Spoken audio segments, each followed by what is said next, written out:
Impeached Attorney General Ken Paxton speaks out after rumors he'll resign before his impeachment trial. What he has to say. ERCOT calling for people to conserve power for the third day in a row. The big contribution your little adjustment can make. And after another record hot day here in Central Texas, some relief, at least some rain, is in sight. We'll show you how that impacts your Sunday in First Warning Weather. Hi, everyone. Thank you for joining us for this special edition of KXAN News, which normally airs at 6 p.m. on Saturdays. You can catch the Jeopardy episode that's normally here tomorrow night at 11, right after KXAN Game Night. First tonight, an off-duty Kyle police officer is recovering after he was shot at a San Marcos apartment complex. It happened shortly after midnight. According to San Marcos police officers, they responded to 911 calls for gunshots at that complex and got another 911 call from an off-duty officer who said that he had been shot. The officer, who was working as a courtesy officer at the complex at the time, said he heard gunshots or fireworks and approached a man and a woman outside of a unit while wearing his badge. The cop says the man pulled out a gun and fired 2 shots, hitting the officer. The officer did return fire, but the suspect was not hit. The suspect left, but officers were able to arrest him. He has been identified as 22-year-old Joseph Cifuentes. The officer was taken to a hospital and is expected to recover.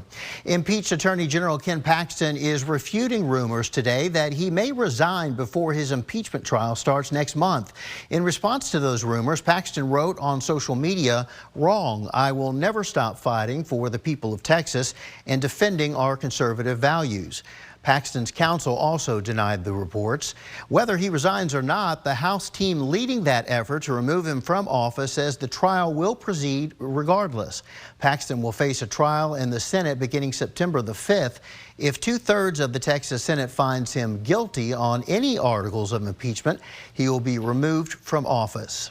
ERCOT has issued another voluntary conservation request for today due to high demand and low wind power generation, which is putting some strain on the grid. They're asking Texans to use less electricity until 9 o'clock tonight. The little changes that you make during these times do make a difference. ERCOT says multiple times this week the grid avoided emergency operations thanks in part to the conservation efforts from people and businesses. First Warning Weather with meteorologist Nick Bannon. And it was another incredibly hot day around Central Texas. Outside right now in Llano, we've got sunshine and some scattered clouds. There have been some spotty showers and storms around in the hill country. Not as many as we had yesterday, but portions of Lampasas and San Saba counties seeing some spotty showers, and we'll maintain low rain chances into the evening. The bigger story today is the heat. Temperatures well into the triple digits again. In fact, for now, we've tied the record high at Camp Mabry and broken the record high at the airport. So it's still going to be hot this evening with just those low 10% rain chances. Still 100 at 7, 96 at 9, and 91 at 11. But here's the change. We're looking ahead to your Sunday, which is trending wetter. We'll time out the rain. We'll show you a temperature drop that I think you're going to like, and the arrival of a new storm in the Gulf of Mexico. But first, let's get to this. A big event over at the Austin Animal Center today. The Clear the Shelters campaign is happening until 7 tonight. Our chief meteorologist, David Yeoman's been there all day at the center right now. David, how's it going? Hey Nick, good to talk to you guys again. We are live at Austin Animal Center in East Austin, where until 7 p.m. tonight, they are still staffed up and ready to take you around here, find a new dog, a new cat to call your forever buddy. They have had at least 48 adoptions or fosters so far, which is wonderful to make some space in the shelter so they can continue their mission of rescuing more dogs, cats, and critters. And actually, their normal Saturday is about 20, so this was 48 today. That's pretty good, but let's get that number higher. Hey, happening right here behind us. Is that your dog? Yeah. We've got Philip here, who's an Austin resident. Philip, thanks for joining us. Nice to meet you. Philip just is adopting, as we speak, a beautiful girl. Yes. What's her name? Tell us what stood out to you about this dog. So her name's Alice. She's very big, and I kind of came here expectation to adopt. I didn't have any expectations exactly what kind of dog, and she kind of stood out to me. She was big. She's super friendly. Yeah. And yeah, I really love her. I fell in love with her when I saw her. Look at this. Well, new for everybody. What are you looking most forward to doing with your new pet? Outgoing. I'm a very outgoing guy. So going to go outside, go hiking, anything really outdoors. So. Yeah. It's a lucky pet to have you. Philip, congratulations. Thanks for helping clear the shelters today. We'll let you fall in love with your new friend here. Awesome, Alice. thank you. Are you going to keep the name Alice? I think I might change it. Okay. What are you thinking of? That I'm not sure yet. It's kind of a big thing there. So We'll see what she feels like. Awesome, thank you. Okay. All right. Well, congratulations. Every time the bell rings around here, that means somebody else is going home with a new pet. So come on out here, find your Alice. Such a sweet story. Austin Animal Center, clear the shelters. A number of other participating shelters, at least 9 of them around the area, including some in the suburbs. If you're not around this area, that's on KXAN.com. We'll send it back to you guys. I'm meteorologist David Yeomans at the Austin Animal Center. All right, David, thank you, sir. Still to come, the proposed change that could be coming to big Austin events aimed at keeping people safe and healthy during extreme heat. And gathering together for the good of the future, the group crunching the numbers on equity gaps in education. This year's Bat Fest has flown into downtown during one of the hottest summers Austin has ever seen. KXAN's Mercedes Hernandez has more on a proposal that aims to keep attendees hydrated at big events like this one. It's already plenty hot at this year's Bat Fest, and Austin Public Health says it wants to make sure that people stay hydrated on days like this, but it could come at the cost of event organizers. APH has recommended a rule change for some special events. This would require organizers to provide at least 1 pint of water per hour per attendee. This change is planned to be adopted by the Austin Center of Events by the middle of next month. While Batfest won't be required to meet that criteria this year, folks that put on Batfest say they already have plenty of water and aren't worried about reaching that mark if they need to next year. Probably a lot of extra paperwork for us to do. We've been doing these events for years. We kind of know what amount of product to order and be prepared. It's probably more of an issue for people that are first-time event planner. Some more rule changes that APH recommended were requiring 1 toilet per 50 people at an event and putting out plenty of hand washing stations. In Austin, Mercedes Hernandez, KXAN News. And to help accommodate people in the heat, Batfest is also allowing certain coolers into the festival this year so attendees can bring their own water into the festival. Nick?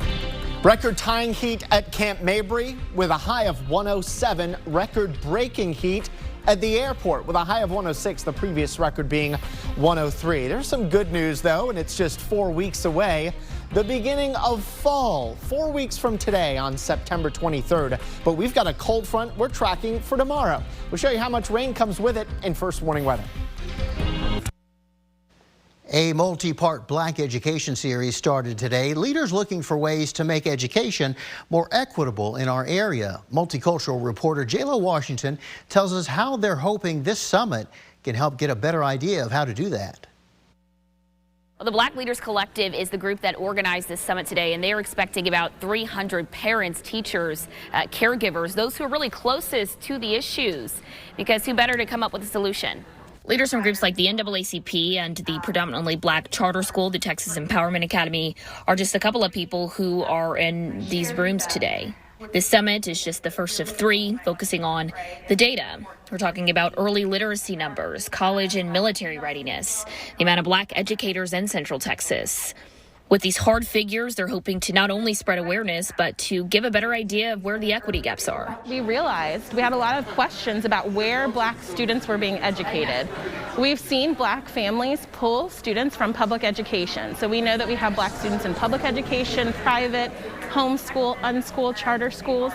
And so before we started giving resources that weren't asked for, we wanted to start with the families and figure out, and how are the children? Now, it's really messages like these, belief in themselves. It's one of the notes that was left on this board of hopes and dreams for students, and it's really kind of what is helping keep everyone inspired. As we mentioned, this is just the first of 3 summits that they're going to be doing. They're really hoping in the next one to take a deeper dive into some of that data that was presented here on Saturday. I'm reporting in North Austin, J.Lo Washington. Back to you.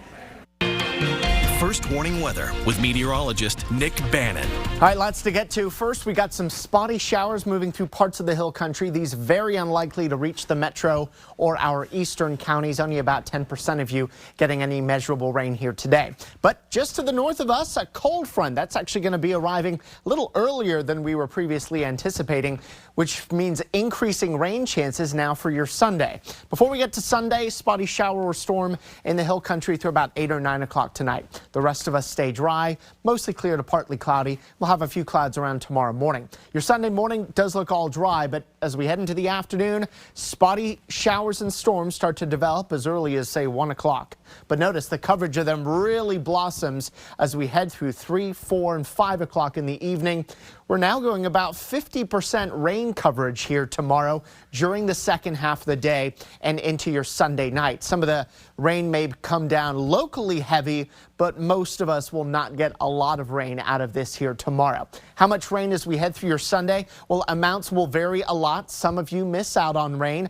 Others get a few hundredths of an inch of rain. And if we're lucky, we'll get a few spots with more than a quarter inch of rain here tomorrow, but amounts don't look particularly impressive. Some scattered showers and storms are still possible on Monday, but our rain chances have dropped because we actually think that cold front or cool front will be more through the area on Monday and therefore less likely to generate widespread rain. But rain chances on Monday at 40%. Rain chances really drop on Tuesday as drier weather sets in. So by the time we get through early Tuesday morning, how much rain will we have had?